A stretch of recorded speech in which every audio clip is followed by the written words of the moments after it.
Le podemos exigir que sean tratados de forma igual ante la ley a aquellas personas que se encuentran en una situación análoga frente a la ley. Empecé a trabajar a partir de la edad de 10 años. En el 98 me tocó irme a trabajar ilegalmente a Estados Unidos. ¿Por qué decides ser abogado? Siempre me ha gustado ser una persona justa. ¿Pueden confiar en ti como abogado? Por supuesto que pueden confiar en mí como abogado. ¿No te movería la dádiva ni la lágrima de mujer?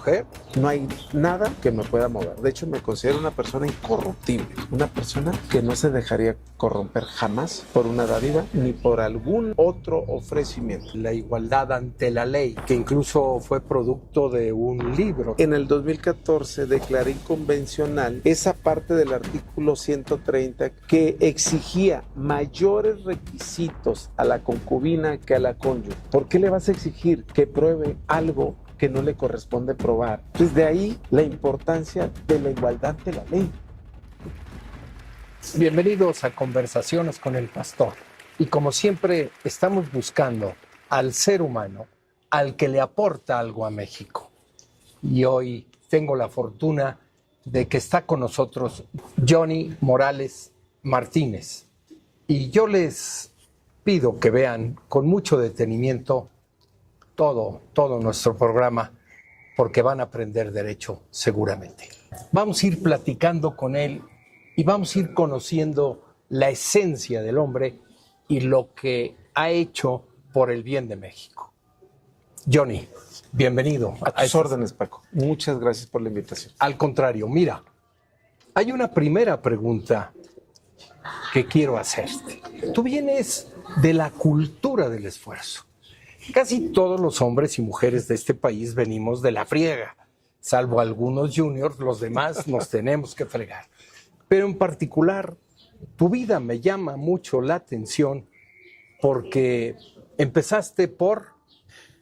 Fíjate que empecé a trabajar a partir de la edad de 10 años. A partir de la edad de 10 años empecé a laborar como cerillito en la Comercial Mexicana. Y debo de hacer una precisión, se nos llamaba cerillitos porque utilizábamos un gorrito naranja y el traje era café, entonces simulábamos un cerillo, de ahí viene el nombre de cerillito. Pero debo decirte algo, Paco, no era un cerillito más, era el jefe de los cerillitos. Ahí inicié a laborar. Pero cuéntame, ¿por qué tuviste esa necesidad? Fíjate que, bueno, yo iba en una primaria pública y empecé a ver que todos mis compañeros empezaron a entrar a trabajar a la Comercial Mexicana. Y dije, pues yo también necesito entrar a trabajar porque pues a veces no había para llevar recurso a la escuela. Entonces vi una manera ahí de generar un recurso y al ver que todos nuestros compañeros, pues era una escuela pública, íbamos a laborar, pues nos fuimos como unos 5 o 7 personas del grupo, jóvenes, nos fuimos a trabajar de cerillitos. Tú vienes entonces de escuela primaria, secundaria, preparatoria, carrera, especialización, doctorado, pública. Tengo que decírtelo, efectivamente, desde el kinder, primaria, secundaria, prepa y universidad, me tocó cursarlas en escuelas de gobierno, en escuelas públicas. Soy de universidad autónoma. Y efectivamente ya la maestría y el doctorado, como yo ya era un profesional, me tocó pagarlas en una escuela privada porque no había esas especialidades en la escuela pública. Pero sí, mi formación es de escuela pública, Paco. Esto te hizo ver la vida un tanto diferente. Sales de cerillito, ¿a dónde vas? Qué interesante el comentario. Salí de cerillito después de los 10 años y empecé a trabajar como lavaplatos. Posteriormente me tocó ser ayudante de mesero y después ser mesero. Y te debo de hacer una predicción. En el 98 me tocó irme a trabajar ilegalmente a Estados Unidos, en Vista, caray. California. ¿Qué fuiste a hacer allá? Me tocó ir a trabajar a Vista, California, derivado de que en el 98 hubo un fenómeno que se denominó fenómeno del niño, donde mis padres perdieron prácticamente su casa. Entonces me tocó irme a trabajar para ayudarles a construir una nueva casa donde pudiéramos vivir. ¿Y lo hiciste? ¿Lo lograste? Lo logré. Logré ayudar a mis padres para que pudieran construir esa casa donde tenían que vivir, en virtud de que prácticamente perdimos la vivienda donde vivíamos. Pero no dejaste de estudiar. Bueno, me sirvió irme a Estados Unidos una temporada para saber que la vida en Estados Unidos está bien, bien complicada, Paco. Allá tienes que trabajar prácticamente 2 turnos para salir adelante. Me sirvió incluso para reflexionar y decir, me tengo que regresar a México y terminar mi carrera. Además, te tengo que comentar que mi padre siempre soñó con tener un maestro, un médico, un contador y un abogado. ¿Y qué tuvo? Y tuvo un maestro, tuvo un contador y tuvo 2 abogados. 2 abogados. 2 abogados. ¿Tu hermano dónde anda? ¿O tu hermana? Tengo mi hermano, que es abogado, él reside en la ciudad de Puebla, y un servidor aquí estamos, en Tlaxcala. Bendito sea Dios. Oye, pero volviendo, regresas a estudiar, cursas lo que es la secundaria, la preparatoria. ¿Por qué decides ser abogado? ¿Por influencia de tu padre? Primero, siempre me ha gustado a mí, siempre me ha gustado a mí que las cosas sean legales. Mi padre era una persona que también venía de la cultura del esfuerzo. Debo de decirte que le tocó ser a mi padre uno de los primeros braceros en entrar a Estados Unidos a trabajar. Incluso le llegaron a dar a él su residencia de Estados Unidos. Además, debo decirte algo, siempre le reclamé yo a mi padre y le decía, papá, ¿por qué no me arreglaste papeles? Y me decía mi papá, mijo, si te hubiera arreglado papeles, te hubieras ido a trabajar como yo, a la pizca de la uva, a Fresno, California. Yo quería, y te repito, un maestro, un contador, un abogado. ¿Por qué decidí estudiar la carrera de abogado? Porque siempre me ha gustado el compromiso con la impartición de justicia. Siempre me ha gustado ser una persona justa, cabal, intachable y que sea de una sola palabra. Por esa razón estudié la carrera de licenciado en Derecho. ¿Pueden confiar en ti como abogado? Por supuesto que pueden confiar en mí como abogado. Como abogado me considero una persona de una sola palabra, una persona recta, con un nivel de honestidad que se encuentra respaldado con los principios de mi padre y mi madre, que a pesar de que vengo de un extracto sencillo o humilde, me enseñaron valores y principios que eran comportarte de manera formal y no quedarte con aquello que no te correspondía. O sea, dirigirte siempre con la rectitud y la honestidad hacia las demás personas. Entonces, si a ti te dieran un cargo y demás, ¿serías un abogado derecho? ¿No te movería la dádiva ni la lágrima de mujer? Por supuesto que no. Me considero una persona con principios, con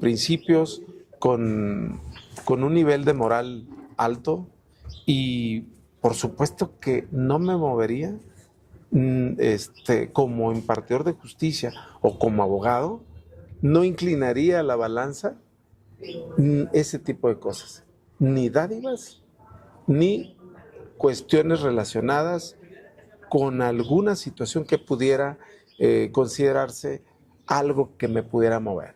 No hay nada que me pueda mover. De hecho, me considero una persona incorruptible, una persona con una coraza de acero, con una armadura, como si estuviéramos en la época de las cruzadas, con una armadura de acero impenetrable. Así me considero, una persona que no se dejaría corromper jamás por una dádiva ni por algún otro ofrecimiento. Volvamos a la academia. Te has dedicado a enseñar a otros el derecho.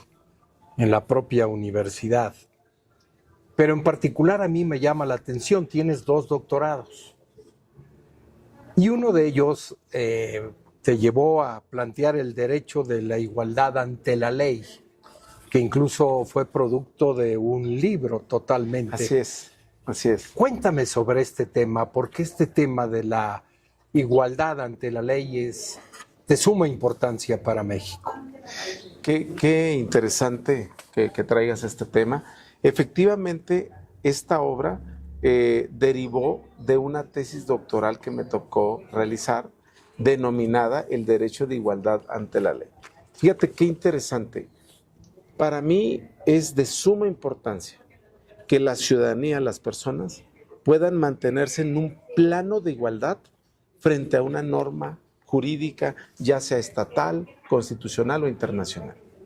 Entonces, para llevarla a esa igualdad, es pertinente realizar un análisis donde si existe alguna situación que ponga a una persona, por ejemplo, una persona con alguna discapacidad, que la ponga en un plano de desigualdad, corresponde a los abogados precisamente llevar a esta persona con las herramientas jurídicas adecuadas para ponerlas en un estatus de igualdad frente a su contraparte. Eso es lo complicado. De hecho, en esta obra quiero decirte que me tocó elaborarla cuando yo trabajé como secretario de acuerdos de un tribunal colegiado en materia de trabajo. Y esta obra la saco desde el 2014. Me tocó a través de la resolución que da origen a este libro, me tocó proponer una resolución en la que declaré inconvencional el artículo 130 de la Ley del Seguro Social, que exigía mayores requisitos a las concubinas que a las cónyuges. Y te pongo el ejemplo. El artículo 130 de la Ley del Seguro Social exigía que para que una concubina pudiera obtener una pensión de viudez, como lo hace una cónyuge, tenía que haber cohabitado 5 años con el trabajador fallecido. Entonces imagínate, le exigían 5 años a la concubina, mientras que a la cónyuge nada.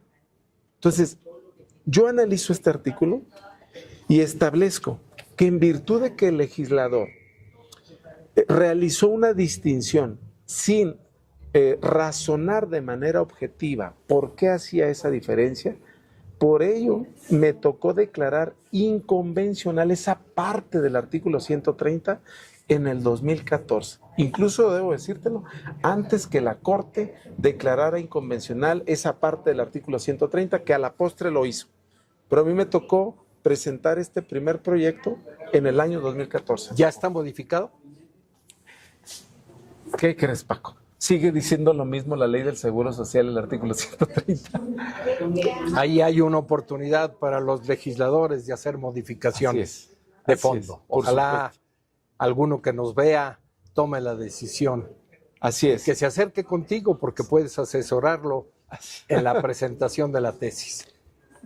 Quiero ahondar un poco más en esto que convertiste tu vida, enseñarle a otros. Te metiste a ser maestro en Derecho. Así es.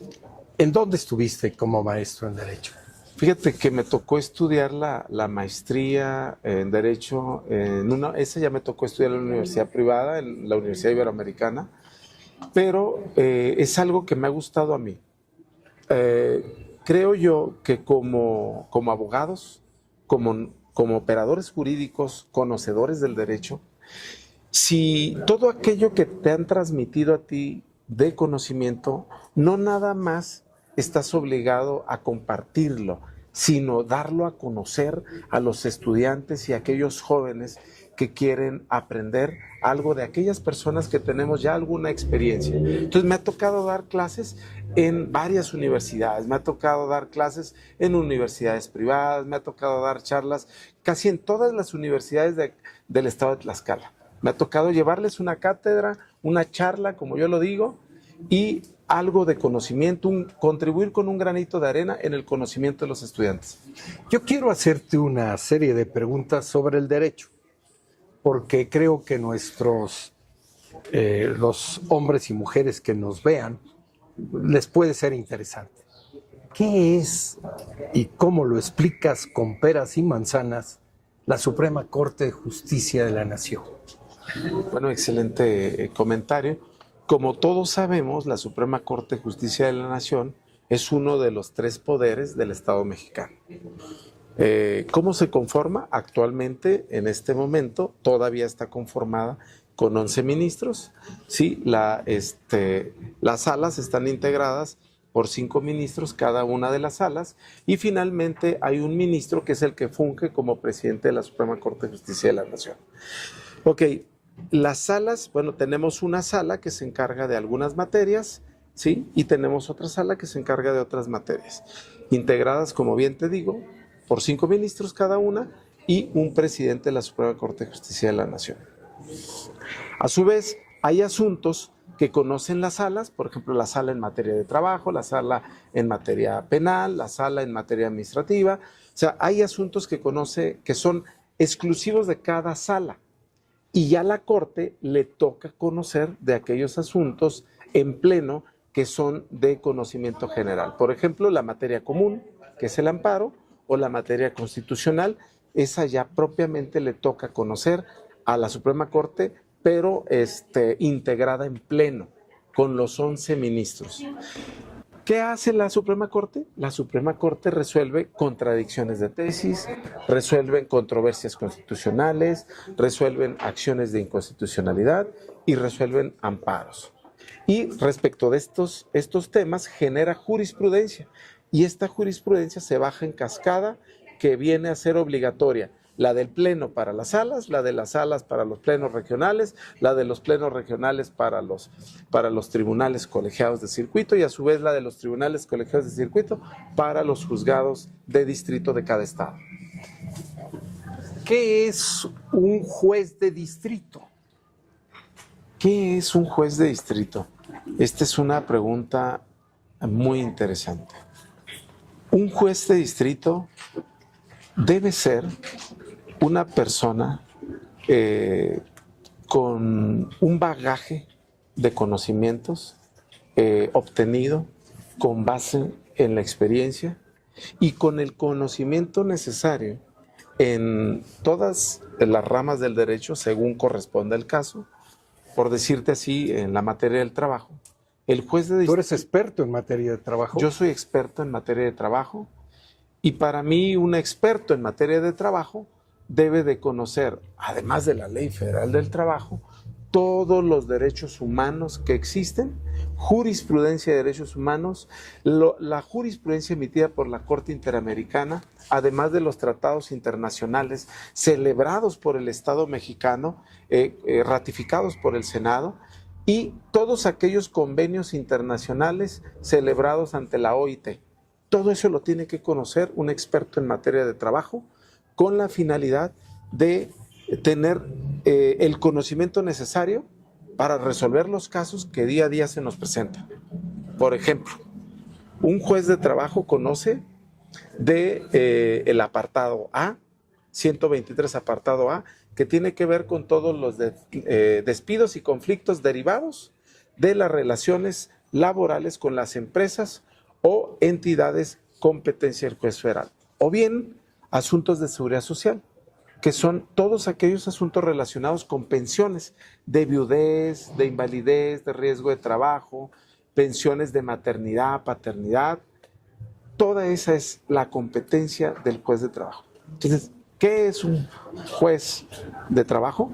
Bueno, es una persona que debe de contar con todo ese conocimiento, pero sobre todo con honestidad, con rectitud, con autonomía, con independencia, con imparcialidad y objetividad para resolver los asuntos que son sometidos a su jurisdicción.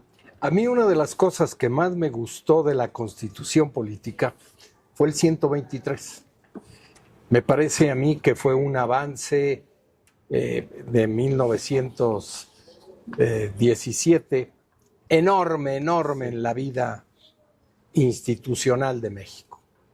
¿Tú consideras que seguimos todavía avanzando por encima de las demás naciones o ya nos rezagamos? Yo creo que el artículo 123, a partir de su reforma en el 2017, porque recordemos que el artículo 123 se reformó en el 2017, creo que fue un gran avance para el Estado mexicano. ¿Qué se reforma en el 123 apartado A en el año 2017? Dos cosas fundamentales: libertad sindical, negociación colectiva, que van de la mano, es decir, que ya los sindicatos podían elegir a sus propios dirigentes a través del voto libre, secreto y directo. O sea, eso fue fundamental.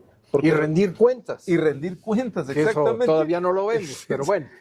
Pero eso fue fundamental porque anteriormente nosotros advertíamos que las dirigencias solo daban vueltas con los mismos dirigentes. Al día de hoy ya vemos caras nuevas. ¿Por qué? Porque ya se somete al sufragio la designación del dirigente. Ese es por un lado. Por otro lado, otro gran cambio fundamental y trascendental para el país fue que dejan de existir las juntas federales de conciliación y arbitraje y se crean los nuevos tribunales federales, ¿sí? De asuntos colectivos y de asuntos individuales. Es decir, los de asuntos colectivos son aquellos tribunales federales que se encargan de resolver de todos los conflictos derivados de los sindicatos.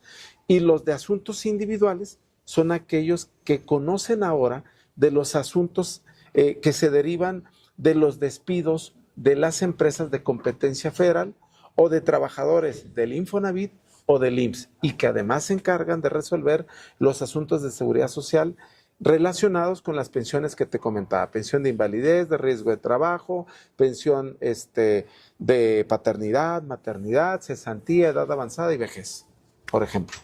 Me parece muy bien. Oye, ¿qué le harías de modificación para lograr la igualdad frente a la ley?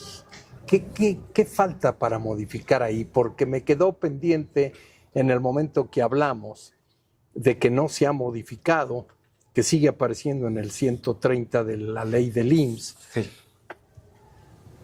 ¿Qué hay que añadirle? ¿Qué hay que quitarle? Qué interesante lo que comentas. Efectivamente, ¿por qué en el 2014 declaré inconvencional esa parte del artículo 130 que exigía mayores requisitos a la concubina que a la cónyuge? Bueno, no puede ser que le exijas a la concubina, que constituye o es una figura esencialmente igual a la de una cónyuge o un matrimonio, que le exijas haber cohabitado 5 años con el trabajador fallecido. Y que lo pruebes. Y que lo pruebes. ¿Y cómo lo pruebas? Bueno, eso lo tenían que acreditar a través de la prueba testimonial. Pero, ¿por qué le vas a exigir que pruebe algo que no le corresponde probar a la cónyuge? En todo caso, lo único que le exigirías probar es que acredite que era la concubina. Como a la cónyuge le solicitas, acredita que eres la cónyuge. ¿Cómo acredita una cónyuge que es la cónyuge? Pues con el acta de matrimonio. ¿Cómo acreditaría una concubina que tiene esa calidad? Pues con una prueba testimonial. Pero no le podrías exigir: acredítame que hayas cohabitado 5 años con el trabajador fallecido, si eso no le exiges a la cónyuge. Entonces, de ahí la importancia de la igualdad ante la ley, en figuras esencialmente iguales. Porque si no estamos en una situación similar, no le puedes exigir una igualdad ante la ley. No le podrías exigir a una persona que tiene a un terrateniente que pague lo mismo que a una persona que tiene una pequeña propiedad, y diciendo: ante la igualdad ante la ley le vamos a exigir que el de la pequeña propiedad pague lo mismo que el al que tiene una gran parte de tierra, porque son situaciones diferentes. ¿Me explico? Entonces, le podemos exigir que sean tratados de forma igual ante la ley a aquellas personas que se encuentran en una situación análoga frente a la ley. ¿Y a ti cómo te seguimos en las redes? Gracias, Paco. A mí me siguen como Johnny Morales Martínez. Estoy en TikTok, Instagram y en Facebook. Y háganle preguntas. Sí, por supuesto. Vale la pena. Y con nosotros ya lo saben. Síganos en nuestras redes sociales, pero sobre todo, siempre debemos de estar bien y de buenas. Muchas gracias.